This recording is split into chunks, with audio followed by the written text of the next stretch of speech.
Di video kali ini saya ingin menjawab pertanyaan dari pemilik akun Siti Yuliawati ya. Ini sebenarnya pertanyaan sudah beberapa waktu yang lalu. Beliau menanyakan mengenai hubungan antara IHSG dan forex. Ya mungkin yang dimaksud forex di sini adalah kurs rupiah ya, rupiah terhadap dolar maupun rupiah terhadap mata uang yang lain.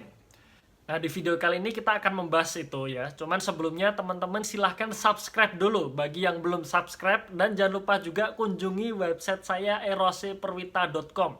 Teman-teman silahkan download file Excel yang sering saya gunakan untuk analisa saham secara gratis. Dan di situ ada video tutorialnya juga ya. Dan jika teman-teman ada pertanyaan mengenai cara penginputannya, kita diskusikan di forum di forum komunitas eksklusif yang berada di aplikasi Tribelio. Nah, teman-teman silahkan download aplikasi Tribelio juga ya, linknya di dalam deskripsi di video ini.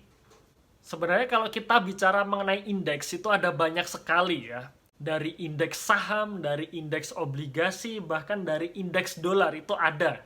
Dan indeks sendiri kalau kita bisa membaca seputar mengenai perindeksan ini ya, itu sebenarnya kita juga bisa mengetahui nih bagaimana kira-kira uang itu bergerak atau uang itu berpindah. Karena memang antara satu indeks dengan indeks yang lain itu biasanya berhubungan. Jadi kalau misalkan indeks satu ini naik, kemungkinan yang indeks yang lain juga ikut naik atau indeks yang lainnya justru turun. Nah, karena itu semua memang berhubungan gitu. Itu ada 3 indeks. Yang pertama adalah IHSG atau Indeks Harga Saham Gabungan. Kemudian ada Indeks Obligasi Indonesia ya, yang sering kita kenal dengan istilah ICBI, Indonesia Composite Bond Index. Kemudian yang ketiga adalah kurs mata uang rupiah terhadap dolar. Nah, teman-teman silahkan lihat di gambar berikut.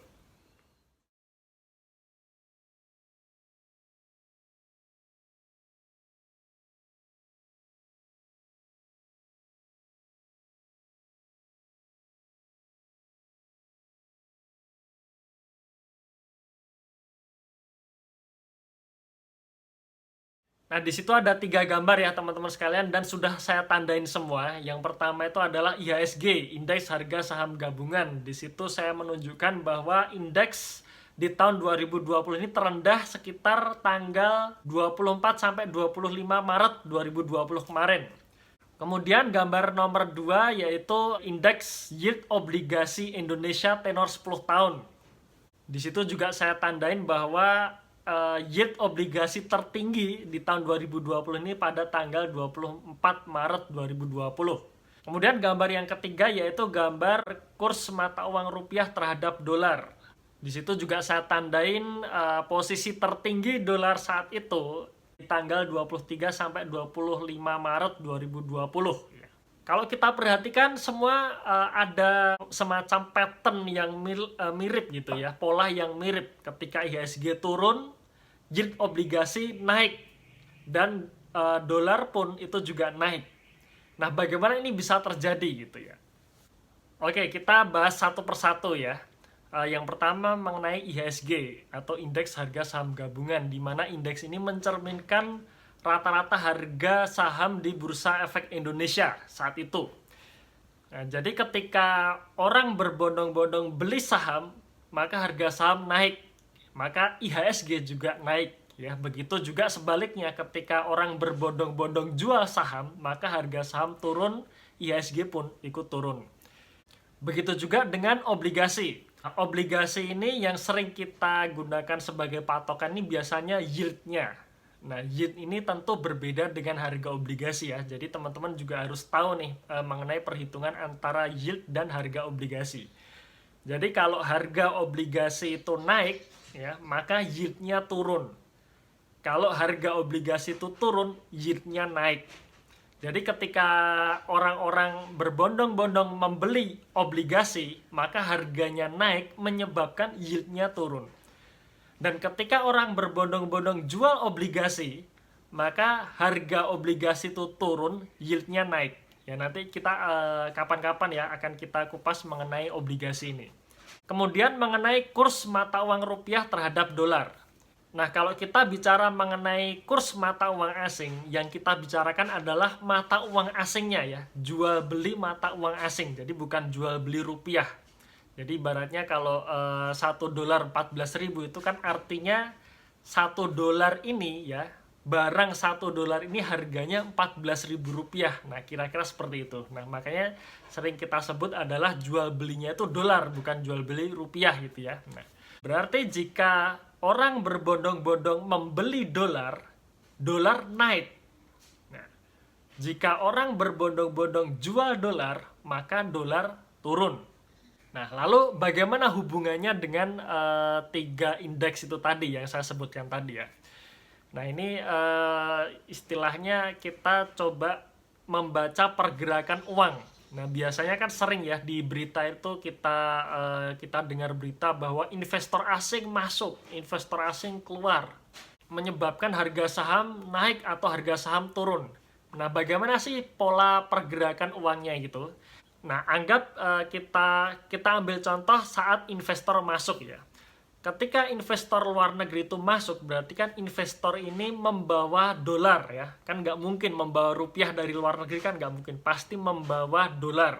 Dolar masuk ke Indonesia. Melalui mana? Biasanya melalui bank-bank asing yang ada di Indonesia.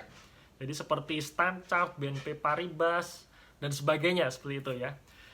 Nah, mereka akan menjual dolarnya karena dolar ini nggak bisa digunakan di Indonesia karena peraturan Bank Indonesia setiap transaksi di Indonesia wajib menggunakan mata uang rupiah. Otomatis investor asing ini ketika masuk ke Indonesia dia harus jual dolarnya.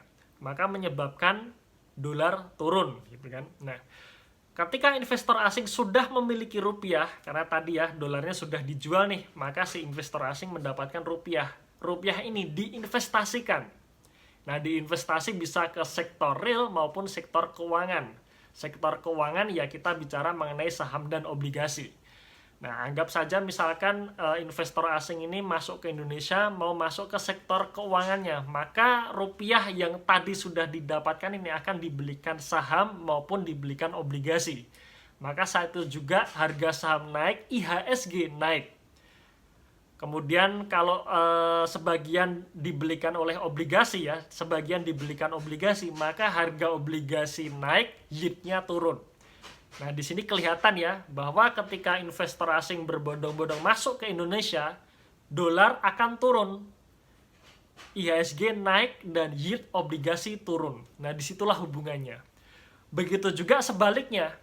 Ketika katakanlah seperti terjadi krisis gitu ya, terjadi krisis kemudian kondisi makro Indonesia sedang tidak bagus, maka investor asing ini akan keluar. Bagaimana stepnya? Yang pertama-tama pasti investor asing ini akan menjual portofolio investasi mereka di Indonesia ini, baik berupa saham maupun obligasi. Jadi investor asing akan menjual saham mereka menyebabkan harga saham turun sehingga IHSG turun. Dan investor asing juga menjual obligasi mereka yang menyebabkan harga obligasi turun, yield-nya menjadi naik. Nah, setelah investor asing ini memiliki cash dan akan keluar dari Indonesia, maka yang dibawa ini bukan rupiah, tentu saja bukan rupiah kan, karena rupiah yang nggak laku kalau dipakai di luar negeri. Nah, rupiah ini akan dikonversikan ke dalam dolar. Si investor asing ini akan membeli dan memborong dolar, menyebabkan harga dolar itu naik, alias kurs mata uang dolar itu naik, rupiah melemah. Nah, dari situ sebenarnya sudah bisa ditarik kesimpulan ya, ketika IHSG naik, wah ini tanda-tandanya mungkin investor asing sudah mulai masuk nih. Nah, begitu juga ketika IHSG turun, wah jangan-jangan investor asing sudah mulai keluar nih. Nah, sama dengan dolar teman-teman ya. Ketika dolar naik ya menjadi 16.000 saat bulan Maret kemarin, wah berarti investor asing ini rata-rata pada keluar nih. Dia membeli dolar, memborong dolar sehingga likuiditas dolar berkurang menyebabkan harga dolar naik ya. Kurs mata uang dolarnya naik. Nah, itu adalah sekilas hubungan antara IHSG, kurs mata uang rupiah terhadap dolar dan juga yield obligasi. Semoga sharing ini bermanfaat ya. Silahkan share video ini ke teman-teman Anda yang lain supaya teman-teman Anda yang lain juga tahu tentang informasi ini. Sekali lagi jangan lupa kunjungi website saya eroseperwita.com ya. Silahkan download file template analisa saham yang sering saya gunakan dan kita bisa diskusi di aplikasi Tribelio. Tunggu video saya selanjutnya dan salam Passive Income.